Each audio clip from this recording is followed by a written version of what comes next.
My name's Alex Wright, I'm the owner of FightstorePro UK.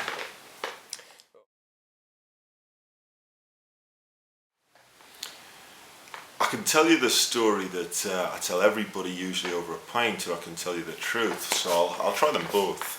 Yeah. The story I like to tell people, which is partially true, is I used to run a club called Cyclone Martial Arts, and we had about 15-20 guys who were all getting better, but most of them brought the worst gloves you've ever seen in your life to sparring. And one day I rang up what was then Windy UK. I happened to know the guy who owned it through working at Fighters Only magazine at the time, and just bought 20 sets of Windy gloves, walked them into the club with one big full box and one big empty box, and said, right, everybody's buying these gloves and they're putting their old ones in this box.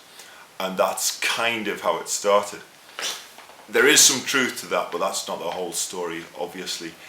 I'd spent a long time in the business of martial arts with various different companies, and I worked for an internet marketing firm as well for about 5-6 years, and I had a passion for this industry, which I was bored out of my mind talking about websites for sewer companies and trainers. So I started this company. With the knowledge I had and the background, it seemed like an easy enough thing to do, and it took me here.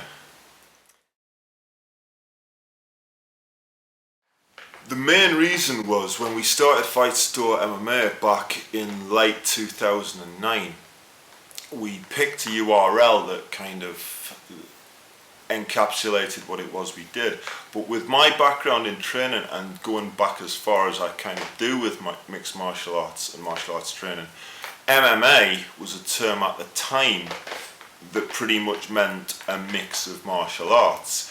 And being from, so many different martial arts backgrounds, I didn't see a particular cultural problem with using the MMA tag as part of the company. But as we developed, our boxing market and our jiu-jitsu market in particular became more and more prominent, and the MMA tag was getting more and more to be specific to the sport of mixed martial arts. So in early 2014 we switched the name to FightstorePro, which we felt was a step on from where we were.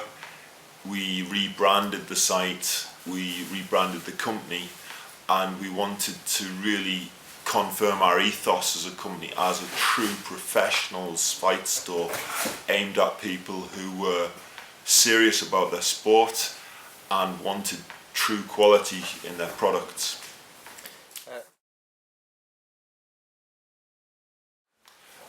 The easy answer to that is simply, I can't look somebody in the eye in my store in Newcastle and sell them a product that I don't believe is a good product. I mean, that's just simple. It's easy to put something online and give it some fancy photographs. We've got a photographer here, we've got all the resources in the world. It's easy to make something look good online. What it's not easy to do is make that product really stand up to everyday training in the gym. I was 25 years in the sport when I started this company, and I wouldn't sell a product in here that I wouldn't recommend to somebody I was looking in the eye, which has led me to make some pretty difficult decisions about the brands that we stock. There's some brands that people haven't heard of but are actually excellent. There's some brands that are almost household names that are pretty terrible. And we always say, if it's on Fight Store, it's a good product. Never mind what level you are. It took us 3 years to find a budget brand that we were happy to stock. We get asked to stock brands by everybody, and we've turned a lot of them down. So we're pretty strong on our ethos as a true professional company. We can't be that company if we sell products that are substandard.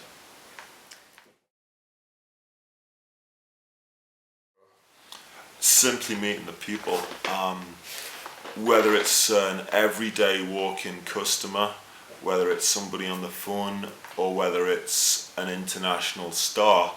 we get to meet people in all walks of life who are doing the same things we've done, you know.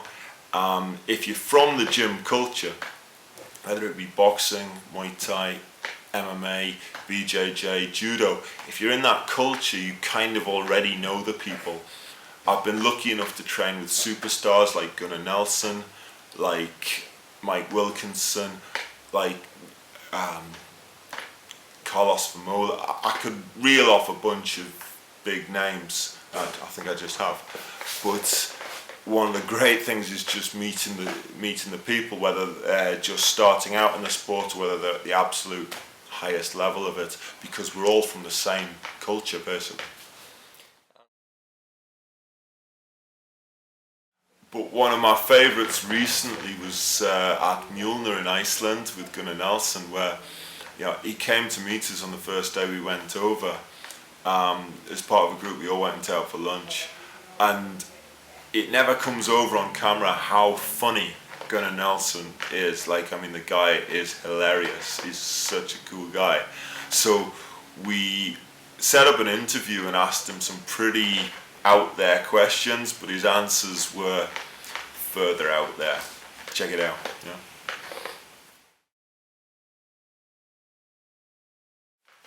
The worst things when things go wrong, and when you've worked in a company day in, day out for 5 years, things do go wrong. Occasionally there's problems with customers. That we had a spate at the back end of last year where one particular member of staff screwed up some orders, and it was right before Christmas. It upset those customers. We do our best as a company to deal with those things, like every company does, but we're not a huge company. We've got under 10 employees.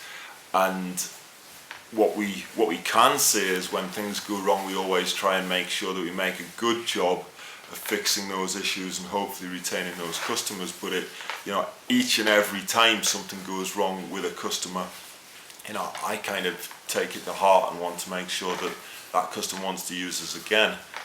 I think that's probably the worst thing. What would you say? Simply put, product knowledge.